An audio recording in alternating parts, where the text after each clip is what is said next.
ஆண்டவராகிய இயேசுவின் நாமத்தில் உங்கள் அன்போடு கூட வேளையிலே நான் வாழ்த்தி வரவேற்கிறேன். நாம் இன்றைக்கு தேவனுடைய வசனத்தை தியானிக்கும்படி, கர்த்தருடைய வார்த்தையை நாம் கேட்கும்படிக்கு இன்றைக்கு தெரிவு செய்யப்பட்ட வேத பகுதி மத்தேயு எழுதின சுவிசேஷம் 11ஆம் அதிகாரம் 28வது வசனத்தை நான் உங்களோடு கூட பகிர்ந்து கொள்ளும்படிக்கு நான் விரும்புகிறேன். இங்கே வாசிக்கக்கூடிய ஒரு அருமையான தேவனுடைய வார்த்தை இருக்கிறது. நான் வாசிக்கிறேன், கவனியுங்கள்.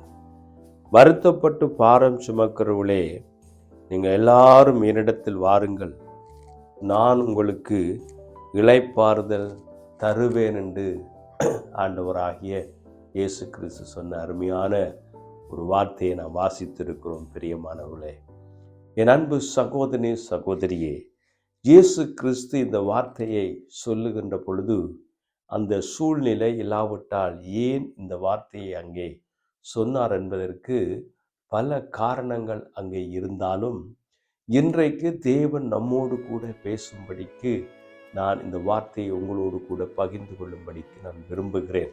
இங்கே சொல்லப்பட்டிருக்கிறது, அருமையானவர்களே, வருத்தப்பட்டு பாரம் சுமக்கிறவர்களே, நீங்கள் எல்லாரும் என்னிடத்தில் வாருங்கள் என்று ஆண்டவராகிய இயேசு கிறிஸ்து சொல்வதை பார்க்கக்கூடியதாக இருக்கிறது.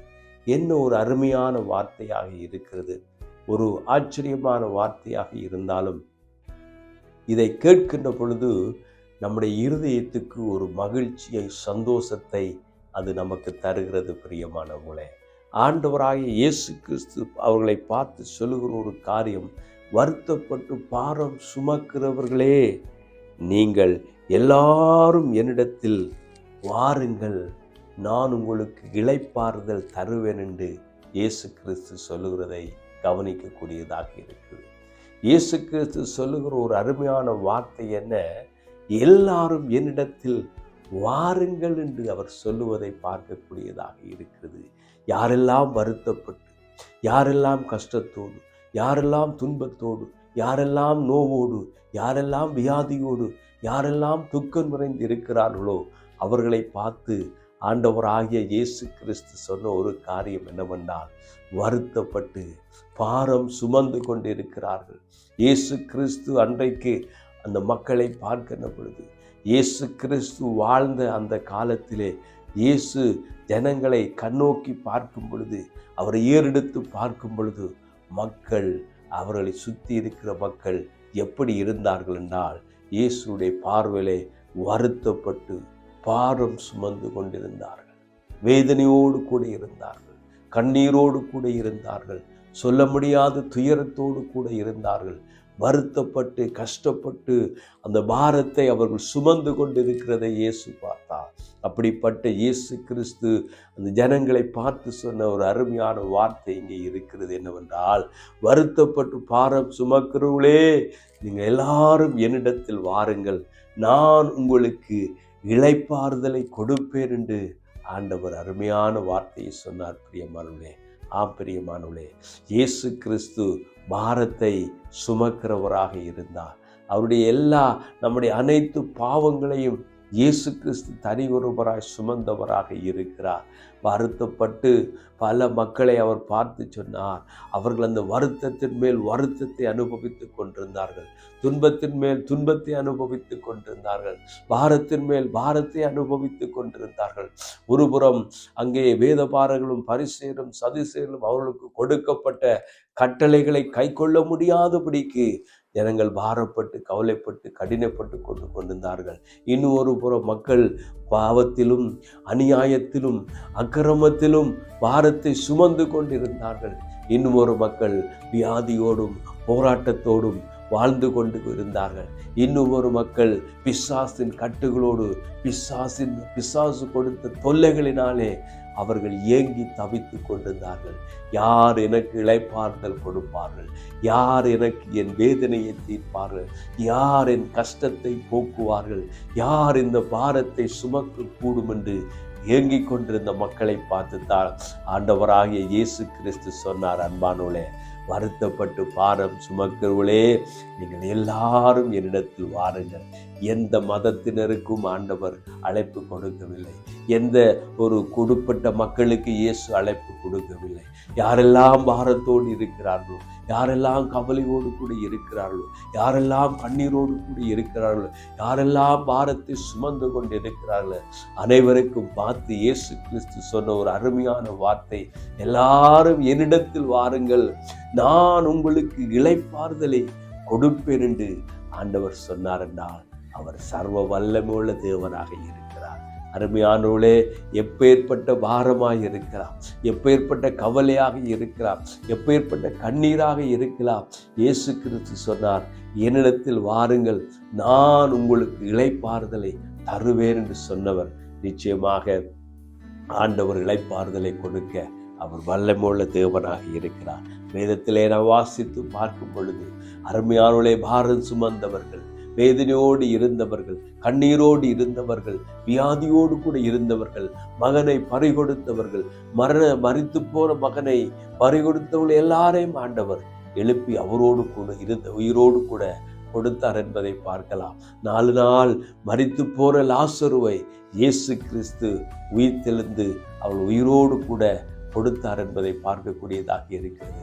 அங்கே பெரும்பாடுள்ள ஸ்திரியை நாங்கள் பார்க்கின்ற பொழுது அவளுடைய வேதனையை நீங்கி இயேசு கிறிஸ்து சுகம் கொடுத்ததை பார்க்கக்கூடியதாக இருக்கிறது.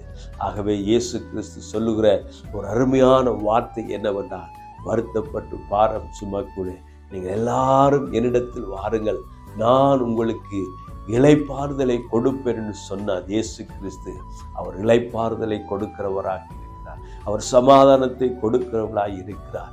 இன்னும் குறிப்பாக இயேசு கிறிஸ்து பார்த்து சொன்ன இன்னும் ஒரு மக்கள் இருக்கிறார்கள். அவர்கள் பாவத்தோடு கூட வாழ்ந்து கொண்டிருந்தார்கள். பாவத்தின் அடிமைத்தனத்திலே வாழ்ந்து கொண்டிருந்தார்கள். பாவத்திலே இருந்து விடுதலை செய்ய யார் என்னை விடுதலையாக்க கூடும் என்று ஏங்கிக் கொண்டிருந்தார்கள். இயேசு கிறிஸ்து நம்முடைய பாவங்களுக்காக மரித்தார். அன்பானவர்களே, இயேசு கிறிஸ்து நம்முடைய பாவங்களுக்காக அவர் மரித்தார். நம்முடைய பாவங்களுக்காக அவர் மரித்து அடக்கம் பண்ணப்பட்டு 3ஆம் நாள் உயிரோடு கூட எழுந்தார். நம்முடைய அனைத்து பாவங்களையும் இயேசு கிறிஸ்து சிலுவையிலே சுமந்து தீர்த்ததை பார்க்கக்கூடியதாக இருக்கிறது. இயேசு கிறிஸ்து நம்முடைய பாவங்களுக்காக அடிக்கப்பட்டார். நம்முடைய அக்கிரமங்களுக்காக அவர் நொறுக்கப்பட்டார். நான் இந்த பாவத்துக்காக தண்டனை அனுபவிக்கக்கூடிய ஒரு மனிதனாக இருந்த பொழுதும் இயேசு கிறிஸ்து என்னுடைய பாவங்களுக்காக அவர் தண்டனை அனுபவித்தவராக இருக்கிறார். என்னுடைய அக்கிரமங்களுக்காக இயேசு கிறிஸ்து எனக்காக அவர் பாவத்தை சுமந்து தீர்த்தவராக இருக்கிறார். என்னுடைய வேதனைகளையும், என்னுடைய வியாதிகளையும், என்னுடைய துக்கத்தையும், என்னுடைய கவலைகளையும் எல்லாவற்றையும் இயேசு கிறிஸ்து சிலுவையிலே சுமந்து முடித்தவராக இருக்கிறார். இயேசு கிறிஸ்து இந்த பாவத்தை சுமந்தவராக அவர் மரித்து 3ஆம் நாளிலே இயேசு உயிரோடு கூட எழுந்த தேவனாக இன்றைக்கும் அந்த இயேசு கிறிஸ்து ஜீவிக்கிறவராக இருக்கிறார். அவர் கொடுக்கிற சமாதானமும் பாவ மன்னிப்பையும் இயேசு கிறிஸ்து நமக்கு கொடுக்கிற இதை யாராலும் பிரித்தெடுக்க முடியாது. இலவசமான இந்த மீட்பை, இந்த ரட்சிப்பை, இந்த பாவ மன்னிப்பை கொடுப்பதற்காக இயேசு கிறிஸ்து இந்த உலகத்துக்கு வந்து நமக்காக மரித்தார். இந்த அனைத்து மக்களுக்காக, இந்த உலகத்திலே இருக்கக்கூடிய அனைத்து மானிட மக்களுக்காக இயேசு கிறிஸ்து சிலுவையிலே மரித்து உயிர்த்தெழுந்தார் என்பதை வேத வாக்கியம் அருமையாக சொல்லுகிறது. பிரியமானவர்களே, இயேசு கிறிஸ்து நமது பாவங்களுக்காக அவர் மரித்தார்.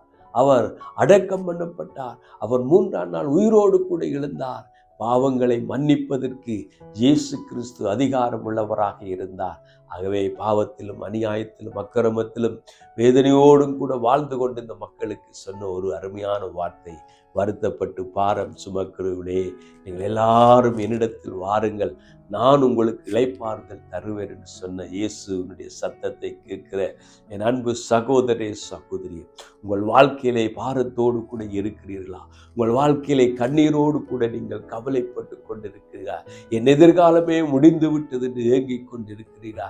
என் வியாதியினாலே நான் பாதிக்கப்பட்டிருக்கிறேன், நீங்கள் கண்ணீர் வடித்துக் கொண்டிருக்கிறீர்களோ, உங்கள் வாழ்க்கையிலே பாரம் சுமந்து சுமந்து என்னால் முடியாது என்று ஏங்கிக் கொண்டிருக்கிறீர்களோ, இயேசு கிறிஸ்துடைய அருமையான இந்த வார்த்தை மத்தேயு எழுதின சுவிசேஷம் 11ஆம் அதிகாரம் 28வது வசனத்தை நீங்கள் வேதத்தை வாசித்து பார்க்கிற பொழுது அருமையான வேத வார்த்தை இயேசு அங்கே சொல்லி இருக்கிறதை பார்க்கக்கூடியதாக இருக்கிறது.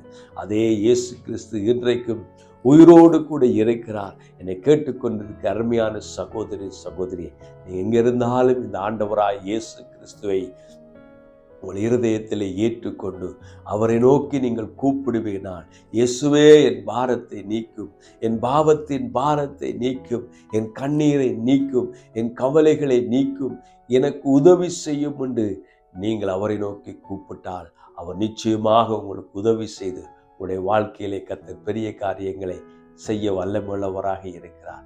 அருமையான வேளையிலே நமது ஆண்டவராக இயேசு கிறிஸ்துவின் நாமத்தினாலே உங்களுக்காக நான் ஜெபம் பண்ணி நிறைவு செய்யும்படி விரும்புகிறேன். பிதாவே, உம்மை நன்றியோடு ஸ்தோத்தரிக்கிறேன். உம்முடைய வார்த்தைக்காய் நன்றி. யாரெல்லாம் பாரத்தோடு கவலையோடு கண்ணீரோடு ஆண்டவரை இருக்கிறார்களுக்கு ஒரு சமாதானத்தை கொடுத்து, சந்தோஷத்தை கொடுத்து, மகிழ்ச்சியை கொடுத்து நீர் ஆசீர்வதிக்கும்படி ஜெபிக்கிறேன். ஆண்டவரே, எப்பெல்லாம் இந்த வேதத்தோடு கவலையோடு கண்ணீரோடு இருக்கிற ஒவ்வொரு மக்களுக்கும் உம்முடைய ஆறுதலும் சமாதானமும் வரும்படிக்கு ஜெபிக்கிறேன். அப்பா, ஆசீர்வதியும். இயேசுவின் நாமத்தில் ஜெபிக்கிறேன் எங்கள் நல்ல பிதாவே, ஆமேன். கர்த்தர் தாமே உங்களை ஆசீர்வதிப்பாராக. God bless you. ஆமென்.